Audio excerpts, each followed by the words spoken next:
Hello again, friends. Welcome back to the podcast. This episode is with Tyler Thompson. Tyler's been a good friend of mine for a couple years now. We'll kind of go through our relationship here in the beginning. And, we talk a lot about his role in Leerfield sports and Louisiana Tech athletics. He does a lot of marketing for Leerfield sports through the local Ruston area. And he is also a large part of the radio broadcast for baseball, football, basketball, those things. He's a large part in making sure that game day goes smoothly, and we talk a lot about that and just kind of swap stories, and we really had a good time just hanging out in my living room and having a good conversation. If you enjoy this podcast or any of my podcast, I need your criticism. I need to know what I can do to improve upon what we're doing here, and I need your support. I need your likes. I need your shares. I need your comments. I need your subscriptions for sure. Trying to get to 1,000 subscribers. Working my way there slowly by surely, but I need your help doing it. So yeah. I have stickers. If you want stickers, hit me up. We can make that happen.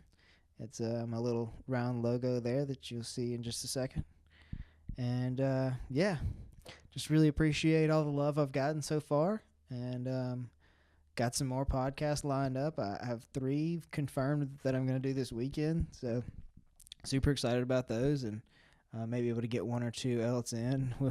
We'll see what happens. But yeah, really excited about the future of this and traveling for the podcast. That'll be the first time I'm doing that this weekend. So yeah, just really excited for it, and I hope that you guys enjoy it and keep coming along the journey here with me.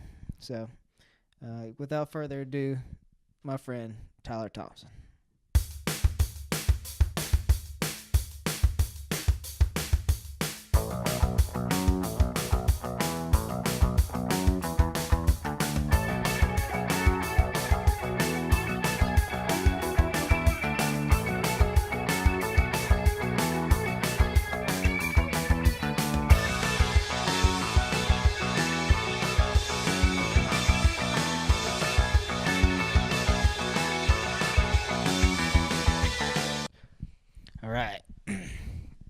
Cool.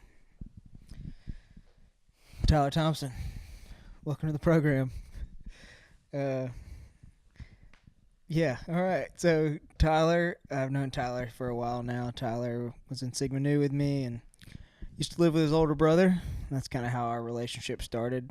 I don't remember exactly when we met, but I do remember coming over to the apartment or something like that, and maybe meeting you there. I think with Van Doozy. Yeah, it was me and Van Doozy. Yeah. And we were on our timeout for Tech coming up here. Okay. And it was the first time I had been to Ruston, not for an athletic event. It was just to come up there to hang out. So it was really my first experience of Ruston by itself. Yeah. But no, man, it was a good time. Yeah. Definitely that was during Seven Seas time kind of. Okay. So. Yeah, and that was a good time. Yes. So at that time in your life, I recall you being a baseball player. That is correct. And a very good baseball player, from what I recall. I was all right. I wasn't bad. Okay. Not good enough to play college, but. Okay. Well, that was kind of the question that I had prepared. Yeah. Like, was that something that you just decided not to pursue, or? I had it in my mind whenever I came up here, because Todd had kind of wanted to do that. And just when I got up here, man, I was realized how much fun it could be to not play sports anymore. Yeah. And that's kind of what I lean towards, is just kind of, being able to find yourself outside of athletics. And that's kind of what I wanted to do. So. Was that, I guess, I don't know how to ask this question. Was that something that you just was that weekend that kind of sealed the deal for you, or was that something that you had already kind of had thoughts about? See, because I had just stopped playing baseball probably 3 months before that because I didn't play summer ball my senior year. I'd always played summer baseball. Every year I was growing up, travel baseball, and I got to that summer, and summer hit.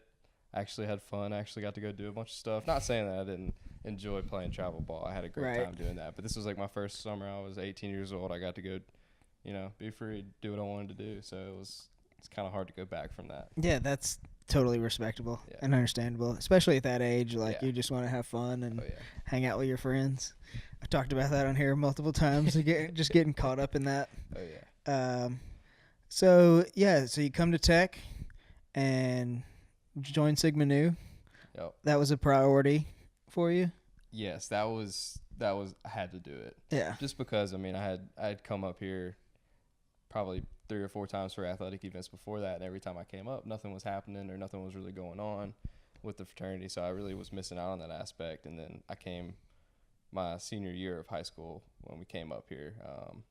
I went to this 7 Seas party, and I was like, okay, I gotta come. I gotta do this. I have to experience it at least for a year, if anything. For sure. So, go through Rush and get the bid and go through. No, I don't know if you remember though. I didn't get a bid. You didn't get a bid because I didn't get to finish Rush. Okay. So that was. Why did you not finish Rush? And then I'll tell you my weird Rush story. Okay, so I didn't finish Rush because my grandmother had passed away in the middle of it, so I had to go back down south for that. And when I came back, they were like, "Nope, sorry, you missed the last 2 days of Rush. You can't be in a fraternity." And instantly, I called Joe Reyes, which we're both familiar with. Yeah, for sure. And he was like, "Nope, not letting this happen." He's like, "You're gonna be in Sigma Nu. This is the year you're gonna be in Sigma Nu." I do recall that happening now that you bring that up. So I was actually, fun fact, I'm the only Sigma Nu Eta Zeta member to accept a winter bid. In technical terms, I accepted a winter bid. See, those were things that I was like privy to, like that information, and I've obviously put it past me because I don't look at it as such a big deal anymore. It was a huge deal at the time. Like it was just out of the ordinary. Therefore, it was kind of a big deal. But I mean, of course, I got to still hang out with my pledge class, which is the one I went active with, so it was pretty cool. That was a fun part of it. I mean, nothing changed other than when you technically just title. Yeah. I forgot about all that. That's interesting. Yeah. So that was a long time ago. Yeah, it was. So during your time at Tech and undergrad, when did you? I guess what were you pursuing for degree? In all honesty, man, when I got here, first thing I did was talk to Doozy, and I was like, "Doozy, what are we gonna do?" And he was like, "I'm going to kinesiology," and I was like, "I don't know what I want to do with my life. I'll go in kinesiology too. Like I don't care." So that's what I started college in, and then like not even a quarter into kinesiology, I was like, "Yep, made the wrong choice. This is not for me." I was like, "I'm switching to business." So I did that, and since then that's it. What was it that turned you off? Kinesiology? Yeah. Oh, like all the medical terms and like all like the anatomies and stuff like that. It's all over here, man. Yeah. No way. I'm with you there. Yeah. So you went to business and graduated undergrad in business? Yeah. So actually when I got in business school, I was just a business administration student. I didn't have like a specific major I wanted to be a part of. And I went through a couple classes, and I was working at McKinney Honda at the time. And I guess this kind of rolls into how I was in the position that I'm in now with athletics. I was working at McKinney Honda just as business administration for probably at that point almost a year. And then one of the ladies that I work with up there, her husband worked at Tech, and she knew I was looking to work, like find a different job than McKinney. And he was like, he has an internship open if you want to do it. And I was like, sure, I don't care. What is it? And she's like, oh, you'd be working for the athletic department. I was like, that sounds pretty sweet. Yeah. Like, that could be cool. Yeah. I was like, sports. I love sports. I played sports all my life. So whenever I went for the interview, they had interviewed probably like 2 or 3 people before me. Middle of the interview, they're like, hey, we really like you. You have a mutual connection here. You want the job? I was like, yeah, sure. I'd love to have this job. And I mean, I just thought it was going to be a year-long internship, just like almost any internship is. Well, for sure. that's really how I got into athletics. Okay. So Yeah, we'll back up to McKinney. So, how did you get the job at McKinney? so in high school and during the summers, and seasonal times when I wasn't playing baseball. Yeah. Okay. I Keep worked going. at Academy Sports and Outdoors. Yeah, I forgot about this. In the hunting and fishing department. Yeah. 'Cause I was a good old boy, and I all I wanted to do was play with guns all day. So I worked in the gun department, and I found my way selling firearms there. So that was something that you was like a part of your childhood growing up, like shooting, hunting, that kind of deal. Yeah, I wouldn't say like absolutely like avid huntsman and outdoorsman, but my dad had guns. Like I grew up shooting guns, so but yeah. Yeah, So I mean, I was around them. I knew like all the safety precautions and all that kind of stuff that goes along with it. So. yeah.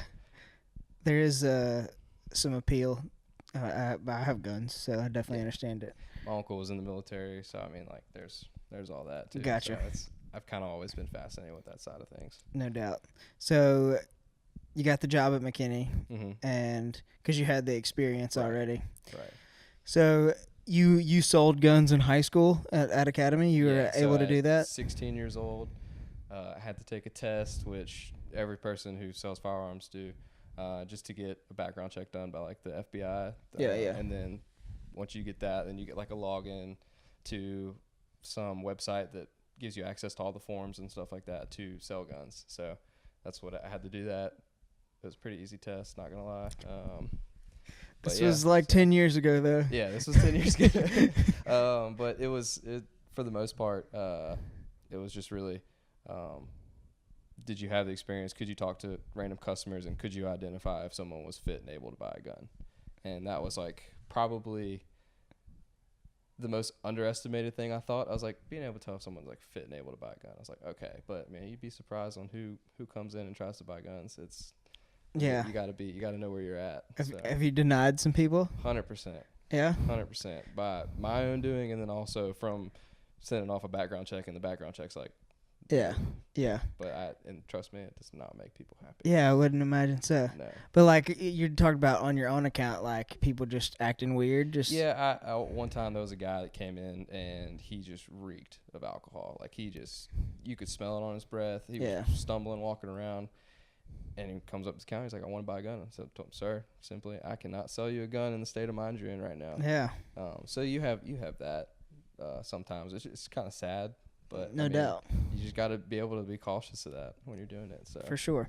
So that was just kind of a job. It wasn't necessarily something that you wanted to pursue. No, that wasn't a passion. That was a hobby with a great discount. So I got to fund my what I like to do. I got to purchase all the hunting camo that I needed, and I got great deals on everything. So it was a good way to kind of fuel an extra hobby of mine. Yeah, and make some money on the side, and also meet a lot of good people. Yeah, I mean, granted, for all the bad people that came in there was probably 3 or 4 good people that came in. So, and just honestly, like working at McKinney Honda really ingrained me in the Ruston community, and that's how I was able to get that job, because I earned the trust of people in Ruston. Yeah, so, no doubt. Yeah. Coming from a similar small business customer service background, you learn a lot. Yeah. I mean, just the amount of people that you see and face and pump through there. It's and we both worked in heavily male-dominated stores, I guess you could say. Yeah. So, yeah, I definitely understand that you learn a lot about yourself and others, and how to treat people, and how there is one thing that I gained out of Sigma Nu, and that's like the whole take everything with a grain of salt type of deal. That's the best motto I ever heard. Yeah, and customer service will hammer that through. Yep. So then you got this job in the athletics department. You're an intern.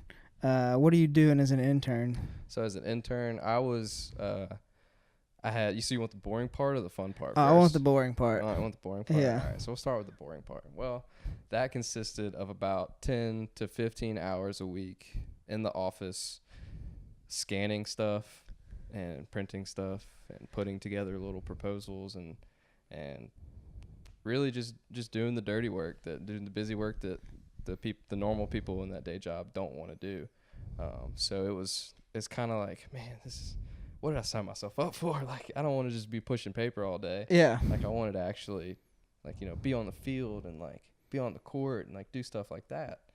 Well, sure enough, that time comes, but you have to realize that it's a business too. College athletics isn't simply sports that just like you go to a high school football game, you just show up and watch. Yeah. That's not the case with college athletics. It's such a business that it requires people to put on a production. It requires people behind the scenes to make sure that everything you do, not only is it legal and doesn't violate NCAA rules and policies, but it also highlights the players, highlights the sponsors, and, just makes an all fun family environment that is attractive, not something that, people just go to because their kids play. Yeah. Yeah. So you're filing paperwork, and what else? What's going on? So there's a lot of being what I did. So I'll just give you the rundown. Right now, I'm employed by a company called Leerfield IMG College. Okay. Whenever I was interning, it was just Leerfield. Gotcha. So we just recently merged with IMG College, which is so both of these companies that merged together are called multimedia rights holders. So that what they do is manage the media rights of like athletic programs, specifically college universities and athletic programs. So this means that you have I'm sorry, I lost my train of thought. You're good. You have the ability to like sell sponsorships under the athletics logos and stuff, and create promotions that go along with like what these sponsors want. You have everything from TV, radio, in-game, like banquet dinners, all these sorts of different And all that's things. going through Leerfield. Pretty much, yeah. Just to where I guess it's easier for them to take care of it than it is the athletics department. Exactly. So the athletics department, there are colleges few and far between that do their own internally, like all privately throughout the university and throughout the athletics department itself. But for the most part, you find that this business, you really need kind of a foot in the door to get in touch with all these like broadcasting companies and stuff like that. So that's where like the Leerfields, and there's also other companies like Outfront Media is one. They do LSU. Peak, I believe it's called Peak Sports. They have a couple smaller schools like D2 schools. So there's a lot of people in this game. I'm biased, but I happen to work for the best company that does it. So it's I was blessed to definitely find myself in the internship position. Yeah. So you're still an intern. What was some of the game day experiences that you got to do, that kind of deal? Yeah. So my first, or the whole setup, talk about whatever you'd like to, I guess. Right. So my first experience was about 2 months into the internship. So I started over the summer, and that's when they needed help because they needed people to, get stuff from all the clients and be able to traffic all the radio spots and all the nitty gritty work that no one likes to talk about in order to have a game day. So like 2 months into this internship, I'm like not doing anything. And then here comes my first football game. It's a big deal. Yeah. So I had just been trained by one of the girls. She moved to corporate to work, but she did a great job training me. So I was kind of prepared, but I didn't really know what to expect because I'd never experienced a football game from like a working side. I had always either been on the field or in the stands. I'd never thought about, okay, I don't even get to watch the game. Like, there's people playing football right behind me, but I got to take care of everything else around here. Yeah. I was like, well, man, that kind of stinks. I was like, when I signed up, I was like, dang it. I was like, I really wanted to watch football and get paid for it, but you can't dream. So once I started the football game, like all hell broke loose because I really thought I was prepared, but I really wasn't that prepared. Yeah. So thankfully we had a marketing director at the time who was really hands-on, who really liked to be on the field, have the script in hand and just kind of take charge, be you will. And he was like, all right, dude, I'm going to tell you what to do this game. Next game, you're on your own, though. So he was just kind of like, hey, this is what you're going to be doing. I need you here then. I need you to get people here then. I need you to take these people here then, all this kind of stuff. So that's that was my first game day experience, was getting bossed around, not knowing what the hell to do, thinking I was just going to sit there and watch a football game, but I did not even see the game. And I want to say we won like 56 to something. Okay. Because it was back in when Tech would score 50-something points. We were throwing touchdowns? Yeah, but we'd give – yeah. I don't want to talk about that. But we'd give up also, like 30, 40 points a game too. So they were always kind of close games. But, yeah, when we were in Sigma Nu, all we did was go to the student section and leave at halftime. So along with 3/4 of the other students there. Exactly. At least we showed up, I guess. But so you were like escorting VIPs and that kind of deal? So they do like the veterans of the game, escort him out onto the field, bring him back, take their pictures, stuff like that. Also, you have like game day sponsors that you have to get down onto the field and push them out, pull them back on. Then also the promotions, personally, one of my favorite promotions that we did, everyone got super pumped for. I'm sure you've seen it. It's the Dairy Queen Dash. No doubt. Where the inflatable blizzard and ice cream cone run a 40-yard dash. Yeah. And the first time I did that, I got to hold the finish line because normally, I guess cheerleaders would do that or something. But I was just like, no, I want to do it. I was like, this is going to be cool. I get to be on the 40-yard line in the middle of the football field and everyone's here. And I was like, this is sweet. And so I was just holding the finish line and they run through it. And it's probably one of my favorite promotions because it's the first promotion that I actually got to activate, actually be on the field and do it. Yeah. And then also the crowd just gets so into it. For sure. Yes or no, is it rigged? The Dairy Queen Dash. I'm breaking a lot of hearts here, man. You know that, right? Don't answer. It is rigged. Don't answer. It's rigged. I'm sorry. It's rigged. No, it's think about it, though. Think about it. So tell me, you're not prepared at the store, and you just an hour later, 100 people show up, free ice cream cones. Yeah. I need that now. Yeah. And you're like, whoa, I'm not prepared for that. That's a great point. Yeah. I never thought and of it. you'd hate for their ice cream machine to be light. broken, and they'd just given out all that free ice cream. So. Yeah, that would probably anger some people. Exactly. So I'm telling you, man, it's a business. That's all behind the scenes. Yeah. So you go through the whole football season, and you're just working the home games kind of deal? Right. So my first year, I'm just working home games. And what year is college is this? This is 2015. So junior year? 16. No. 15. Yeah. No, middle of my sophomore year. Yeah. Okay. Because I took summer classes and I came in with some hours, so it was middle of my sophomore year. Gotcha. I graduated early. So I graduated a quarter early. Yeah. That sucks for you. I know, right? I went straight into grad school, man. So I didn't skip a beat. That's true. I'm still here. So you just worked the home games, and then you took on other sports, or? Yeah. So the way it works is Leerfield does all sports, so it's all inclusive and everything under the umbrella of Louisiana Tech athletics, which also a little fun fact, they have the media rights to over 250 different colleges across the country. Interesting. So it's kind of one of the reasons why I wanted to stick with them. I could travel. Yeah. But back to this, I went through the whole football season, ended up really getting the hang for it, really enjoying it, finding some time to watch the game every here now and again. And, that the fun part is all the action on the sideline. And it's just. You mean with the team and everything? Yeah, the team because you feel like you're a part of it because you're right there with them. But yeah, I definitely learned that as a kicker. I spent a lot of time on the sideline. So. Hey, but you're the most important part of the team besides the quarterback. The fourth leading scorer my senior year. What's better than that, man? Kicked that many extra points. Wow. Yeah. You were needed. Or did y'all just score that many touchdowns at West Monroe? Yeah, we scored that many touchdowns. But no, so football season ended. But, just like all sports, they overlap. So basketball season started before football season ended. Okay. So I was that last week, I was having to adapt to working basketball games, and then also still having to get stuff ready for a football game. And this is all still internship. This is all still internship. Unpaid.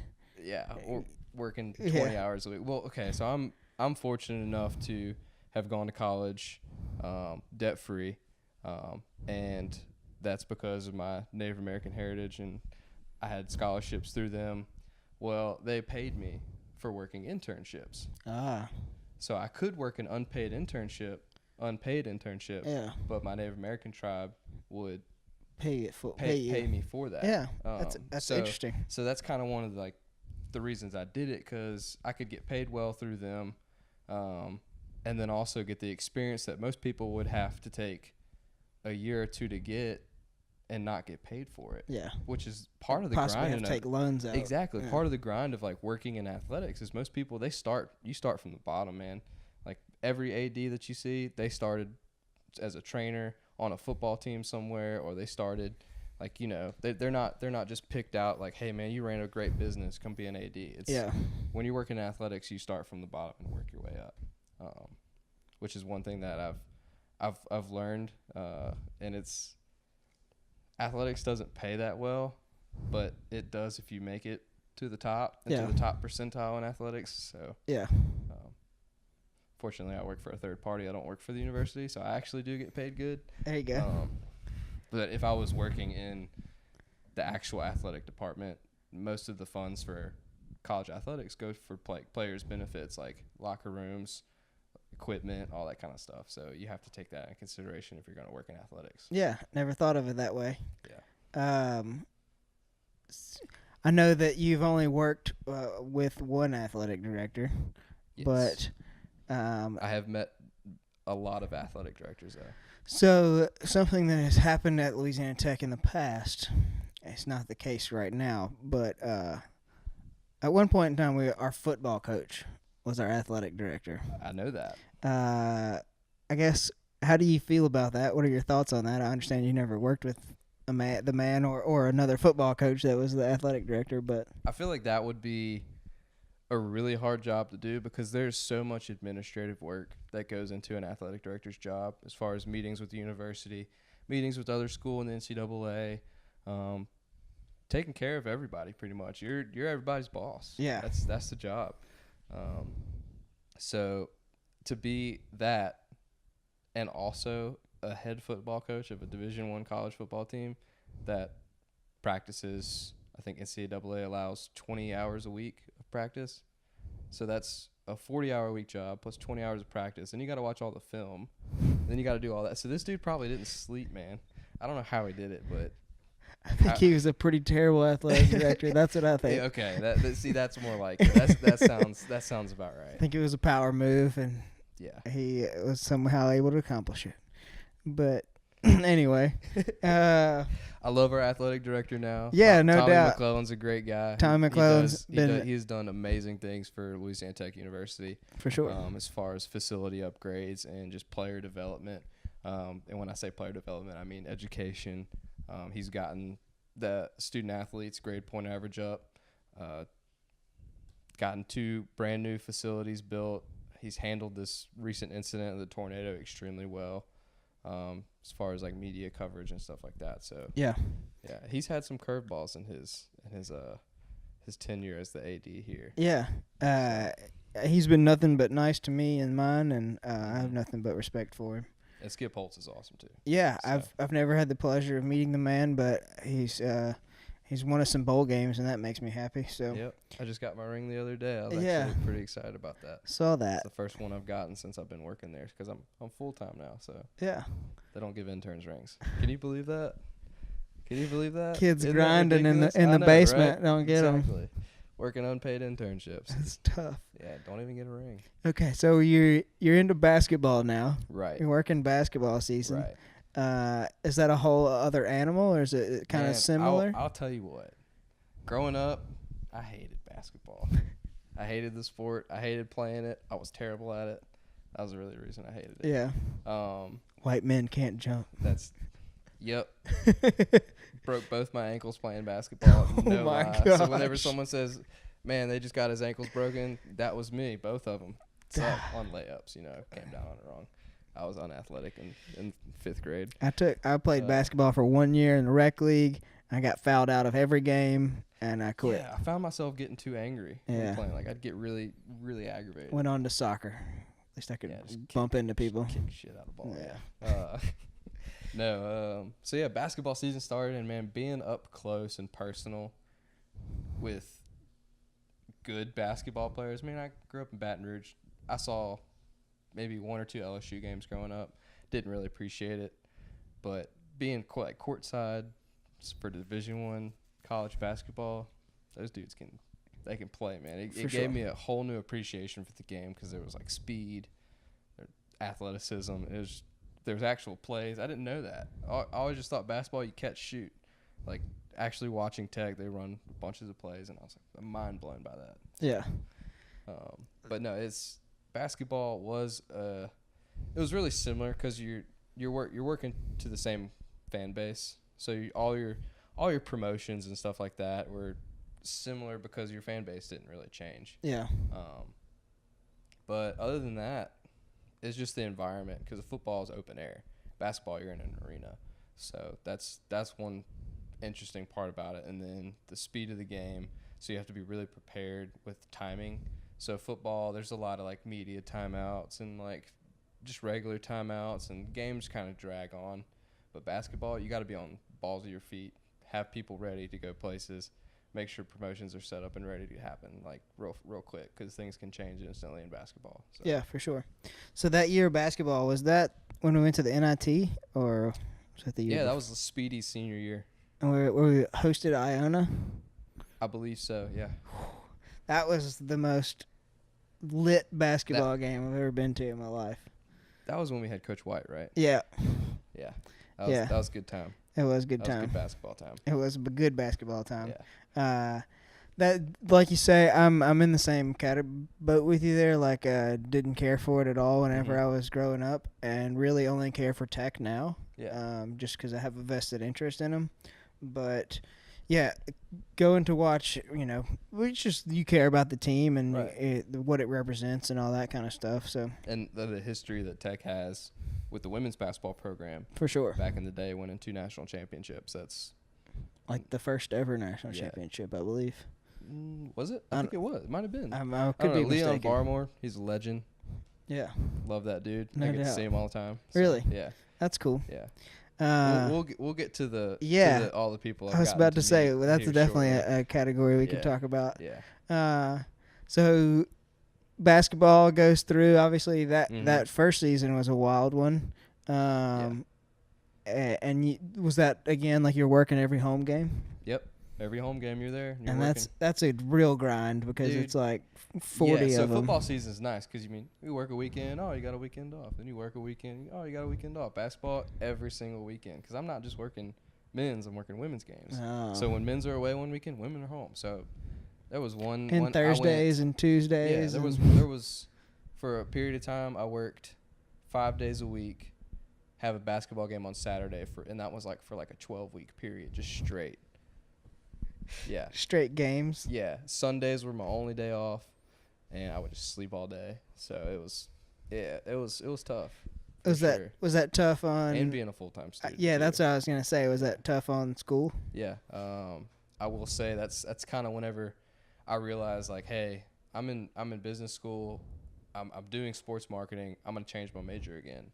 So, it really wasn't that big of a change because I was already in business, taking all the main business classes you would take. Yeah. And that's when I was like, I'm going to do sports marketing because the only thing that separated a sports marketing degree and a regular marketing degree was the sports marketing class. Mm-hmm.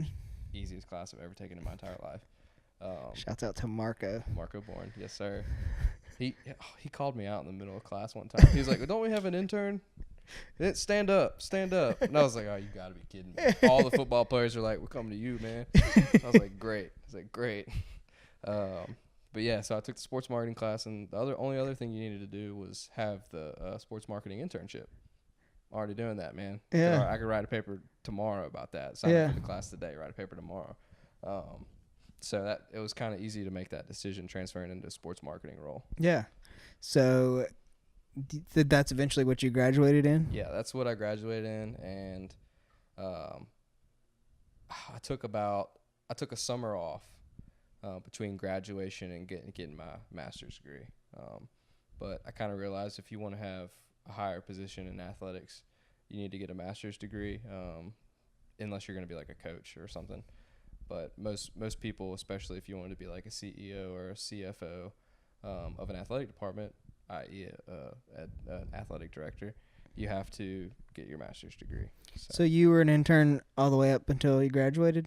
I was an intern until right until I graduated my undergraduate, yeah. And at that point, It's 2017. At that point, you went to work for Leerfield, or Yep. I guess you took some time off, and then Yeah, I took a little time off. was that something that you sought out, or was that something that just kind of popped up? No, it was summertime. So you really didn't have that much to do. So I just took like a couple months off. Like really just wanted to get my head straight. Be like, is this what I want to do with my life? Because if it is, it's a commitment. Like you don't really want a career change after you've been working in athletics for so long. Yeah, Because I mean, you built a resume in athletics. You don't really want to leave that. no doubt. So I took a summer off. I was like, man, is that really what I want to do? And then I found myself like, I can't see myself doing anything else. It's like I've been doing this. I have so much fun with what I do at work, and I love the people I work with. So, and the company I work for is amazing. So that was kind of like, all right, I'm going all in with this. I'm gonna accept a full-time job with them. So that's what I did. So you had already been working with people from Leerfield at that point. Yes. You had been. So that was my internship was with Leerfield. Okay. All right. So, but I was shared. I'd like to say I was the utility player of the athletic department. I would help out with facilities. I'd help out with marketing. I'd help out with Leerfield. I mean, I would even play pickup games with some of the teams when they needed extra bodies out there, because I wasn't a coach. In NCAA, you can have volunteers help out in practice if they just need bodies. Interesting. Yeah, so I would do that every now and again. So I mean, that probably ultimately led to you being able to land a job, I would imagine. Right, exactly. And I had interned for so long, and I was kind of a special case because while I was interning, there was so much turnover in our department. So we lost a director of marketing, we lost a director of external affairs, we lost general manager of Leerfield, we lost the manager of business development for Leerfield, and I was the only one left in that office. Wow. And there's always every year there's a new assistant marketing director that comes in, because it's a really like turnover position. That's what it's for, to build your resume. So that was like normal, losing that. So we lost 4 full-time positions at one time, like within the span of 2 months. So I was there by myself as an intern, like pretty much trying to man this department by myself. And we had one of the ladies from corporate came in. Her name's Diane Penny. And man, she's a firecracker. She got shit done. Like, she was quick about it. She did she knew what she was doing. Yeah. She was a cheerleader at Illinois, like, so she was like, just get it. Yeah. All energy. And then slowly but surely the other positions started filling in, and a lot of these people were coming from like Florida and like Illinois and Michigan and stuff. So these are people from all across the country that are coming to little old Ruston, Louisiana. They're not really. It's hard to get acclimated to a small town coming from that. Yeah, I would imagine so. Yeah, there was a lot of turnover, and it was definitely a learning curve for me, just because I was like, man, I thought all these people would just be here forever. Like, I didn't think like all these people would leave. But yeah. That's athletics. The only way to work your way up is to move. You have to be willing and able to move to California, North Carolina at the flip of a switch.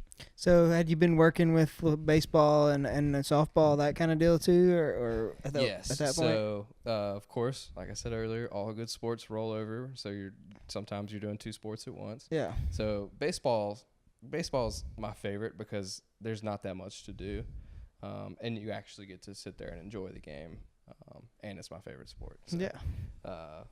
But no, baseball was easy. I mean, it was just a simple promotion here and there, a simple game sponsor or a first pitch, something like that. Yeah. But other than that, let the kids run around the bases. Exactly. Let the kids run around the bases, make sure everybody's happy and don't have any crazy fans. Has that happened? No. Maybe some loud hecklers. Yeah, I mean, you got your librarians out there, man. They go at it. They get for Touché. anyone who doesn't know. Touché. For anyone who doesn't, you want to explain this? Yeah, it's the left field lounge, left field library. Yeah, exactly. It's just an illegal place for people to hang out and watch baseball games. Yeah. Guilty of it many a times. Right. Hope to participate in it soon. which I guess season's almost over Season's this over. one. We're rebuilding the field. Yeah, so yeah. The field's kind of destroyed. Field is gone. Yeah. For anyone who doesn't know or hasn't watched the news lately. Yeah, Ruston, Louisiana had a tornado. We did. It destroyed our baseball complex, our softball complex, soccer field, and tennis courts, and did roughly in excess of $10 million worth of damage to all those facilities. So. And the town, I mean, I think the town said $9 million. So yeah. That's anyway. Yeah. Insurance. All good. I hope so. Oh yeah. No, all that's insured. Yeah, I guess that would make sense. Yeah. But so baseball season just comes and goes, man. It's like it's probably the fastest season for me. It felt like it started 2 weeks ago. But even though the games take forever. I was about to say. Yeah, games sitting there and watching the game, it takes forever, but season feels like it just flies by. I guess as the weather gets better. Yeah. Just don't really think about it that much. That's fair. So you took a position after you graduated. I got a title change. Yeah, what is your title? My title currently is Coordinator of Business Development. Okay. And that is for Louisiana Tech Sports Properties, which is the name for Leerfield's property at Louisiana Tech. Gotcha. Just like ULM is Warhawk Sports Properties. Okay. Yeah. So I guess how has your role changed since internship compared to what you do now? I would like to say more responsibilities.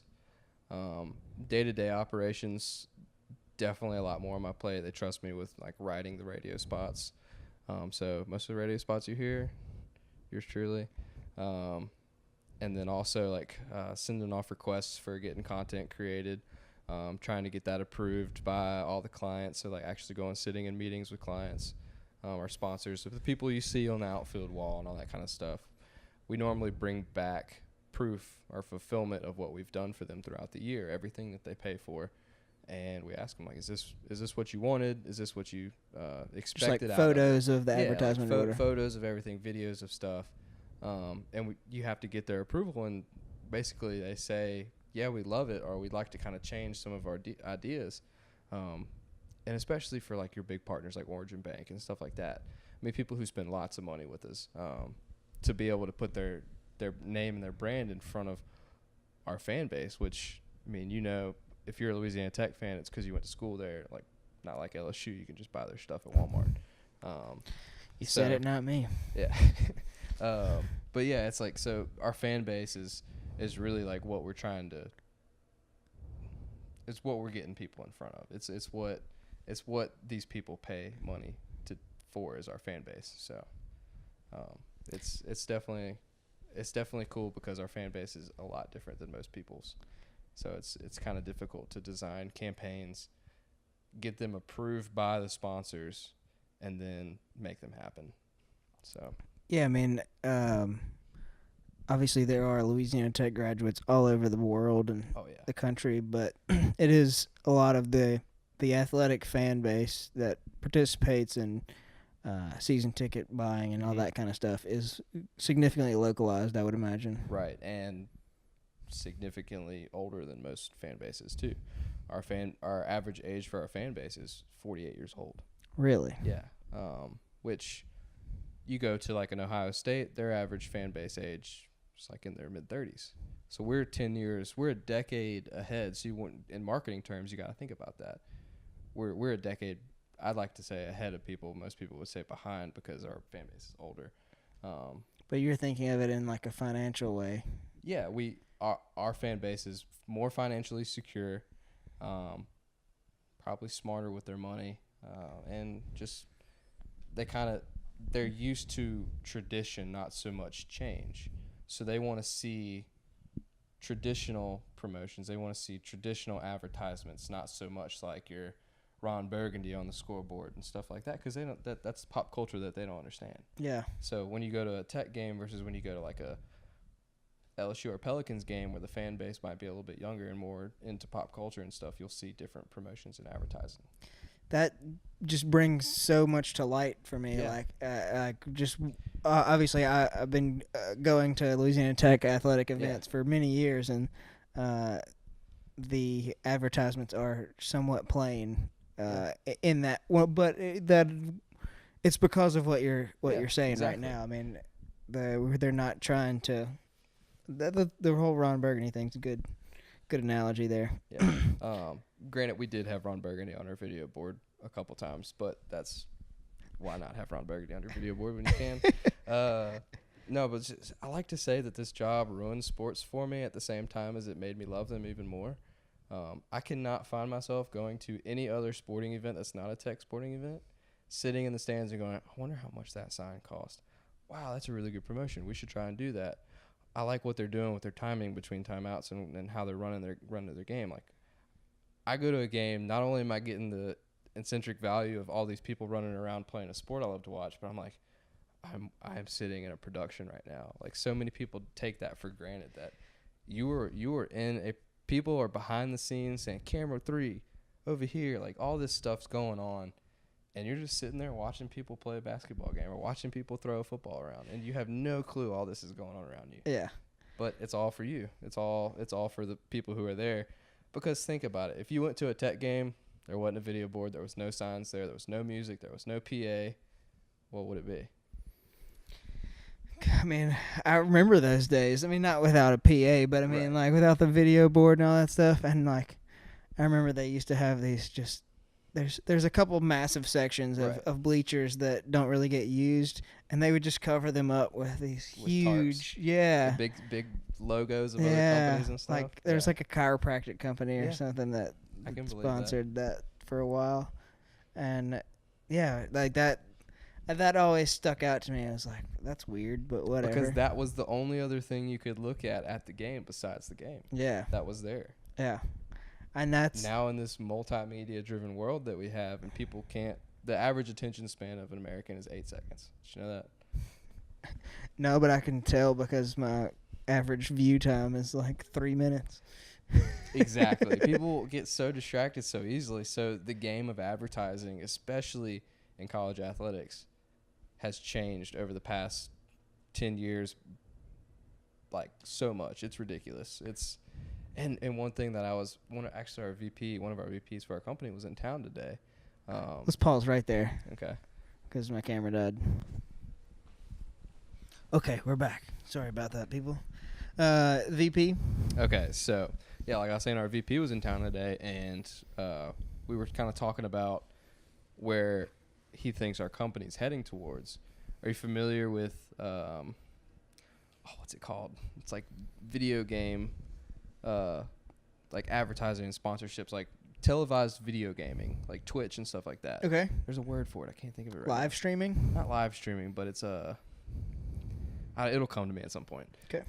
But like people playing video games and stuff like that, and he's saying you could fill a stadium and put on the video board or jumbotron just someone playing video games, and the whole stadium will come and watch that. That's how popular video games have gotten. Like a watch party type thing? Esports. Esports. Yeah, just how popular esports have gotten and stuff like that. And he sees, like, that's kind of what our company might be merging into some of that too, which is awesome to me because at some point in time I might be working with esports getting paid for people playing video games. I'm like, this is a whole new world to me. Like, it's the experiences like that and like the opportunities that come with this industry that it just amazes me all the time. Esports and podcasting both is something that Tech has recently added to. My man Teddy Allen. I'm sure. Do you listen to Talking Tech with Teddy? Yeah, I don't, but I know who Teddy Allen is. I really love his commentary. Shout out to Teddy. If you ever watch this, you're the man. No doubt, always have been. Yeah, I love that guy more because I guess that's another way we can get into talking about what I do with the team when I travel. Yeah. So I am also, fancy term, the radio engineer. I'm by any means not a licensed engineer, nor did I go to school for it. I'm not trying to claim an engineer status, but I am considered a radio engineer from the paycheck stub. Touche. Exactly. But there's guys that know how to do.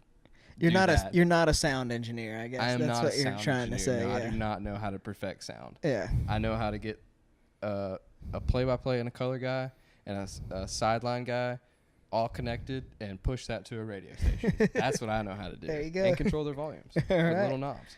But yeah, that's probably been I'd like to say the greatest opportunity that I've had working in college athletics. So I've been doing, this will be my third football season, getting to travel with the football team and put on The radio the show. radio show or the radio broadcast. Yeah, which I've listened to countless times. Do you ever hear my name? I guess I don't listen that long. At the very end, they always say thanks to our engineer, Tyler Thompson. Yeah. I'm just like, yes, a little shout out. So many old people are like, oh, that's cute. Yeah. Who's that guy? Yeah, who's that guy? So, can you tell me about some of your coolest experiences traveling around with the team, I guess? So I've gotten to go almost every single Conference USA school. Traveling. I've also, and everywhere we go in the press box. Normally our radio booth is either right next door to the TV production booth, which is always cool because some games are on ESPN, so you get hosts like the ESPN analysts that come in there and do the games. You're watching them do the game live. Normally you watch them on TV, and like it's cool to see that in the booth right next to you. Other times you're at places where they, like South Carolina, when Tech went and played South Carolina, they stick you on all the way on the end, and you're on the 5-yard line, and you feel bad for your play-by-play guy because he's having to call a game from a 5-yard line when stuff's happening all the way down at the other end. Yeah, that's tough. So, yeah, that's where I come into play, and I have a set of binoculars, and I'm looking, and I'm like, all right, and then I'm like, because I can talk through the mic, but not on the air. Right. And they can hear me in their ear sets, and they can talk about what I'm telling them. So I can, like, say, it's number 54 who tackled him, like stuff like that. And I think it's important to add, like, you're traveling with these guys and everything. Yeah. Like, y'all have developed a relationship. Exactly. You're not just... Yeah, that was another thing. Like, so Dave Nitz, he's been doing the radio for Tech for 44 years now. So you can imagine the kind of person he is and just how passionate he is about Tech football. For sure. Made me so much more passionate about Tech football. But yeah, just being able to like really bond with these guys, because you're spending a whole weekend with them on the road in a place that I've never been. These guys have been probably 20, 30 times by now, just because they go every year. Yeah.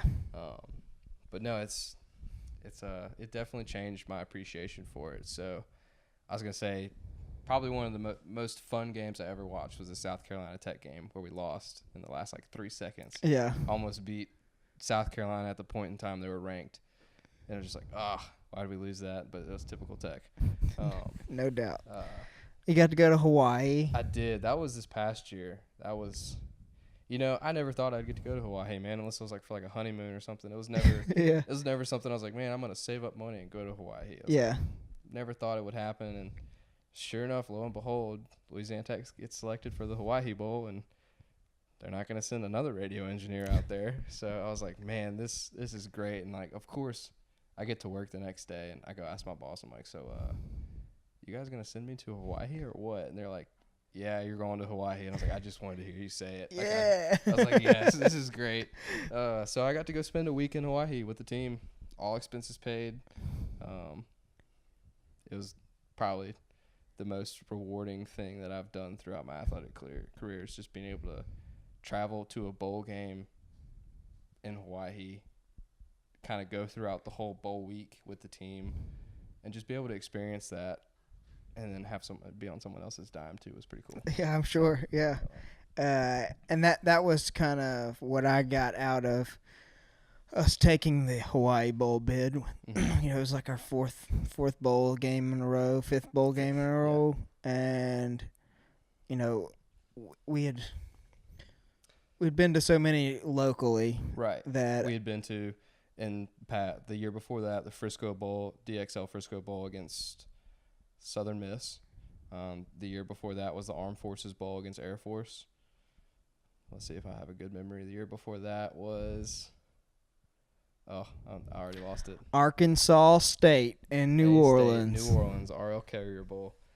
So what was the fifth one? The first one that we went to. That was 4. I don't know. I know we skipped a year, and the year before that we went to San Diego to get our tails whooped by TCU. Independence Bowl that we played in that first year? I don't know. See, we skipped the Independence Bowl. No, there was more to it than just. Yeah, skipping no, it. there was a lot There's a lot at that play goes there. into that, so We won't get into that. yeah, that's I've heard another that story, and we're not authorized to talk about it. No, that's above our pay grade. No doubt. So, yeah, you gotten to travel around and yeah, man, I've gotten to probably, I'd say, my favorite place from Conference USA football teams was Boca Raton, going to FAU. Yeah. Just it's so beautiful down there. It's a whole nother world, man. It's a different culture, and in like Miami, especially for football, they don't really, their football games really weren't packed. So it was like a small stadium, wasn't packed, really like intimate kind of.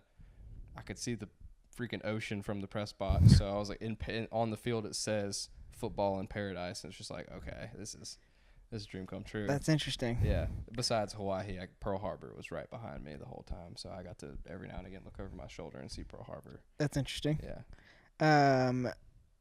And obviously along the way you've gotten to meet a lot of cool people. So right. Who sticks out that you've gotten to meet? The most football notorious person I've gotten to shake hands with was Mean Joe Green. Yeah, there you go. North Texas. I made an Instagram post too because he has that infamous commercial of, "Hey, Mean Joe." Yeah, hey, Mean Joe, you want some Coke? And he's like, sure, and like takes a Coke or whatever, and shared him back with him as a little kid. Gives him his jersey. Yeah, throws him his jersey. And yeah, and that was so cool because they were honoring him at the game for all that he's done, and they retired his number. So they printed a bunch of T-shirts at the game and like had his number on the back and said North Texas on the front. Of course, I had to snag one. I was like, yeah, I'm gonna get one. So I asked one of the girls in marketing that worked there. I was like, could you get me one? She was like, yeah, I got you. So that's cool. And that's one thing that I do like about pretty much everywhere you go. Everyone knows what you got to do in athletics. They know it's a grind. So everywhere you go, if you work in admin in athletics or someone that works in admin in athletics, they're gonna treat you great. It's so hospitable. And of course, you're in the press box, so you're going to get treated good, but just all the people that work there know, like, the kind of work that you have to do and the late nights and all that kind of stuff. So they really try and take care of you everywhere you go. Yeah. Like El Paso, when we played out there, El Paso is literally, I could see Juarez, Mexico from the stadium. No doubt. But they have this thing that every time when Louisiana Tech comes and plays them or they come play us, we do a potluck of our cultural foods. So like when we went there, I'm talking pure Mexican food, like just probably the best Mexican food I've ever eaten was in the press box at a football game, which is crazy to say. Cause I mean, they come down to Tech and we provide them with like etouffee and red beans and rice and like all the good Cajun foods and stuff that they don't really get there. Yeah. So hospitality wise, El Paso, you're killing it. You're doing a great job. Were there any bad experiences? Yeah. So I had a little in Western Kentucky. Well, this is like job related. But I set up my stuff the day before, not thinking that their press box faces the sun the whole time. All my equipment set out on the table, just baked in the sun all day long. Didn't work.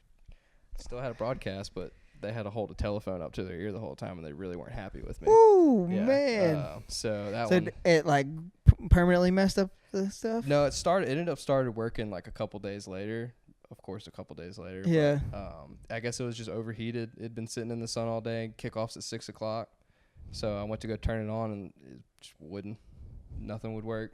Mics wouldn't work. Nothing would work. I was like, man, it's like I really should have waited, But you learned your lesson. I did. That was the last time that ever happened. Yeah. Trust me. And that was my first year doing it, so I was kind of still learning the kinks of what it took to be an engineer. No doubt. Yeah. It's one of those things you just gotta fall on your face to right. be able to learn it. Right. And it'll never happen again. Another cool thing is like with athletics is when you're traveling. Normally you get there the day before the game, so you have that whole day to kind of explore where you're at. So a lot of times me and some other like-aged people like me that work in athletics would go out, and of course we'd have a good time. We'd go to the bars. We'd experience the nightlife. So like I've been out in the college scene in South Carolina. I've been out in Western Kentucky and Bowling Green and FAU and like all these amazing like college towns that people are like, man, I wish I would have went to school there and like done college there. And I was like, I got to go out there one time on a Friday night before a football game, and it was amazing. So, Yeah. like, getting to go to all these places and experience their college nightlife made up for me missing a lot of weekends while I was working my internship. That's the way I like to look at it. Yeah. Because I had to miss a couple parties, like working with Tech and like Sigma Nu, not being able to go to some of those. So. For sure. Yeah. But like you say, you probably got a better experience by the variety of experience that you got. Oh my gosh, yeah. Like South Carolina, like I've never worked more hungover in my life. Like it was a lot of fun.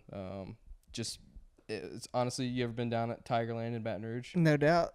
Imagine that, but South Carolina.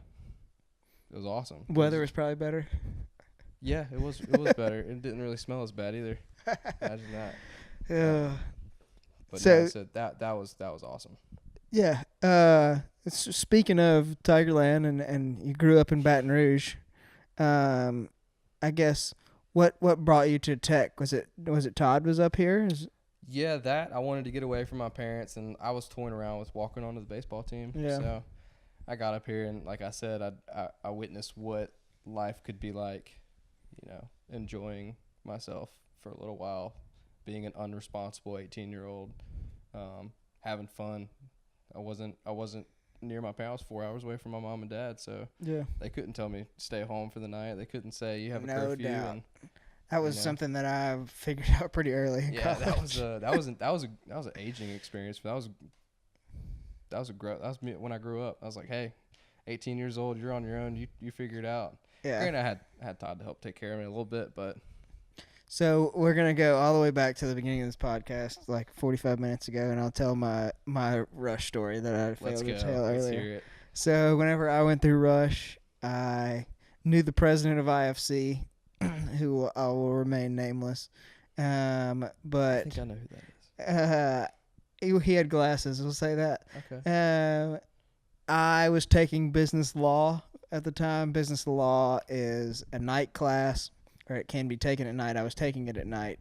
Was it with the infamous Hearn? Most definitely. Awesome. And I rushed my sophomore year of college, so I already had a year in college, and I'd been hanging out at the Sigma Nu house on a regular basis.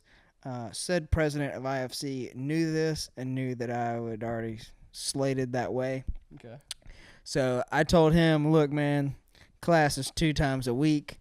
I'm willing to miss one of them. I'm not willing to miss both of them. So I'm going to skip the second day of Rush because Rush started on a Sunday, Monday, Tuesday, Wednesday, whatever. And so I skipped the Monday of Rush, which you go to the second half of 5 houses or whatever. And I skipped the KA house, which was the house that I had planned on splitting with. And I just spilled my water all over the ground. We'll address that in a little bit. And and I didn't tell the KAs that I was going to class. You broke some hearts. So they cut me. And I saw my good friend A.T. Emery at the Ponchatoula's about 2 weeks after we took our bids. I was like, hey, man, why'd y'all cut me? He was like, dude, you never even showed up to our house. And I was like, that's an excellent point. That's a reason why you would cut me. That makes sense. Yep. So that's my Rush story. Well, I'd like to say you missed out on a lot with KA, but you might not have. Just kidding. Tough. Love our KAs. Hey, and their house got just as damaged as ours did. So who knows? They might build a big combined house for all of them now. But no, I kind of wanted to ask you a question. Go right ahead. I know you've been interested in, videoing and all that here recently, and for sure, and kind of taking that on with yourself. So like, where did you find inspiration and passion from that, and like where did all that inspiration for you wanting to do this come from? Yeah. So senior year of high school, I took a video editing class, and I fell in love with it. Absolutely fell in love with it. Bought GoPros and that kind of deal, and just kind of I was a big wakeboarder at that point in life, and was fell in love with wakeboarding films and wake skating films particularly, and was never good at either one of those sports, but always liked the film aspect of it. And Um, I like I said, I took that class, and in that class, it is school, so they give you objectives and ideas and hey, make a beat video, make a how-to video, that kind of deal. So I was able to be given ideas and let my creativity flow from there. So I fell in love with it then, and then I stifled the crap out of it whenever I went to college and became a Sigma Nu, and I just pursued hanging out with my friends and having a good time. Nothing wrong with that. And so then, fast forward 2 years, I changed 2 jobs and lost one and moved 1,000 miles away, and I moved back home. And upon moving back home, I was given some inheritance that I did not know about. While living 1,000 miles away in Denver, Colorado. Would have been helpful up there, huh? Yeah, I found a love of YouTube because I did not have cable. I just had the internet, and I found some people that I followed on YouTube and how simple it was to just create and put content out. And like I said, I got that a little bit of inheritance, and I was like, well, I'm going to buy a camera, and I'm going to buy a computer, and I'm going to start creating things. And I had told someone, Mac Potts, that I was going to put out. Shout out Pepper Potts. Yeah, there you go. I told her that I was going to put out 52 videos, and that was like in 2016. It was like on New Year's Day or something that I saw her. You're going to do a video a week. Yeah, I was going to do a video a week. And I think I put out like 4 videos that year, because I was just chasing motocross, and I was looking for an event to do. And that was how I was still, being creative with it and going to events. And I was just starting to like get comfortable with putting myself out of my comfort zone again, because I guess I had stifled that for a while. And whenever you do that, I think you tend to fall into that hole. Yeah. I think it's a lot to do with depression as well. Like you start to go that way, and you don't realize it until you're deep down in it. Yeah. So I'd put that off, and we'll use that as like a key marker back, the depression part. I got something for you with that. Okay. But continue with what you're saying. And so then, I chased motocross for a while and was able to be creative like that. But like I said, I was waiting around for events to happen, and that's kind of why I started the podcast. Was just because it was in my control, and I had to go through the effort of setting it up, and there's just so many people that I can talk to. I've gotten shut down plenty of times, and we had to reschedule and that kind of deal, and that's something that I'm still dealing with. Like, it doesn't hurt me personally, but it frustrates me whenever I'm trying to put out one every week. But I realize that other people have other things to do, and they're sure as heck not concerned about coming on my podcast. Right, and that's one of the things why I was like, I wanted to do this with you, because I knew in order for you to really pursue what you want to do, you need people to do it with. Yeah. It's not something you could just sit here and do by yourself. Yeah. And that's something that, like, I tried that. Yeah. It didn't work out very well. It works. Yeah. But not continuously. Like, I don't want to do it consistently by any change. It means. would become stagnant that way. Yeah. And that's kind of something with, like, athletics, that an athletic department couldn't run with one-man show. There's so many intricacies that go into it. From sports writers, they have their own communications department, to facilities that have their own department. All the coaching staffs, the external affairs, which is what I take care of, and then you have your admin, like your CEO, which is your AD, and your CFO, and all those people, as far and like training staff. So it's like it's one big organism that requires everyone's participation to function correctly, and you can definitely tell when areas are hurting, because it sticks out like a sore thumb. It's like, maybe the training department or athletes aren't being taken care of as well as, like the academic center where they're getting straight A's. Like, what's wrong with this? Like, why aren't our athletes recovering more or faster? Is because something's wrong with their training department, or say like game day operations aren't as smooth as possible. It's because maybe your interns that you have aren't really working as hard as they can be, and because they don't want to work that hard when they're not getting paid that much. Yeah. So you kind of have to you have to learn to juggle a lot of different tasks in athletics. Like I said earlier, I helped out with like facilities sometimes. Like I'm sure when you go to Bulldog Village, that whole setup with like the barricades on the outside and the big truss systems with all the signage on it. Yours truly put all that together. Like that doesn't just happen by someone doing that. Like someone has to do all that. Yeah, for sure. So like the day before a game, like I have to take care of that. But a lot of people don't think that would be my job. A lot of people are like, oh, get the custodians or get like the facility guys to do it. But everybody's got to step up and do stuff that they don't want to do. Like our fraternity brother, Daniel Dupie, he doesn't just do financial aid or not financial aid, like fundraising stuff. Like he hosts events and all that kind of. So he's got his hands in a lot of pots too. So it's definitely interesting. Yeah, to say the least. Not to make it all about me, but going back to what I was saying about like I get into podcasts and all that kind of stuff, and this by far it's still something that, especially like I'm meeting new people and setting up meetings with new people, and that's really is what is exciting to me, and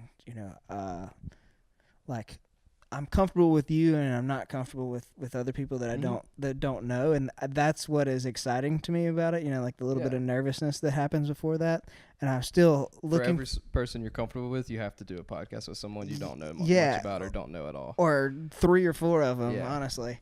But I guess now, like here recently, I've really just become more intent on trying to get into more filming projects and stuff, and I had an opportunity to do that here recently, so that's been cool. I think I listened to your last podcast, and you're working on one with the Louisiana Film Prize. Yeah, it's hopefully going to be introduced into the Louisiana Film Prize. It's going to be sent that way, so we'll see what happens. Kudos to you. Can't wait to see your name in the credits. Yeah, exactly. Me too. I'm interested to see how it pans out, how the whole thing pans out. So, but simply because it is such a challenge, like just getting everything in focus and the whole lighting deal and just everything. It's an art form. Yeah, and it's still foreign to me, and so is this, and that's why, I want to keep doing it. It's practice makes perfect. Yeah, for sure. I hear that every day in a coaching environment. I don't doubt it. So you mentioned depression earlier. Yeah. So I had this for the past, I'd say 2 months, I've had the opportunity. I was given permission by the athletic director and the president of the university, Dr. Geis. A donor has generously donated $10,000 to Louisiana Tech for a mental health campaign for student athletes. So over this course of these 2 months, privately funded. Right. Over this course of 2 months, I've been working on a campaign with a group of other Louisiana Tech employees through this group that was founded this year, the first of its kind, called the Louisiana Tech Athletics Leadership Institute, which they grabbed people from different departments all over athletics who showed leadership qualities to be on this so-said institute or be in the so-said institute to learn more about leadership and leadership theory, and then also help design this campaign for our student athletes for mental health awareness. And I presented it Monday, this past Monday actually, to Dr. Geis, Tommy, the head of the counseling department at Tech, and then also a teacher at Tech by the name of Dr. I believe her first name is Mitzi. I'm not sure of her last name though, but yeah. So there was an opportunity for me to put my face in front of some pretty prominent people and show them what I can do as far as marketing and campaign driven stuff like that, and especially for a great cause like mental health awareness. No doubt. Because it's Mental Health Awareness Month. For sure. The group of people that you're working with, is that like people your age, or is it? No. So I'll just go ahead and say who's all in my group. It is Director of Ticket Operations, myself, assistant coach for basketball, let's see, trainer for softball, and the head track and field coach, and then another one was a graduate assistant in the Mulberry Mulberry Alumni Center. Yeah. So the LTAC. Yeah. Okay. So yeah, it's a hodgepodge. Yeah, about to say like from all group, different departments. Yeah, a group of people who showed leadership qualities in their areas of work, and we were given an opportunity. We competed against another group So there was 6 people in one group, 6 people in another group. I'm biased. I'd like to say we won. They liked our idea a lot. So hopefully in the near future, you guys see some stuff that's implemented from that in our community and throughout our social media accounts that kind of showed what the work I've been working on for the past 2 months.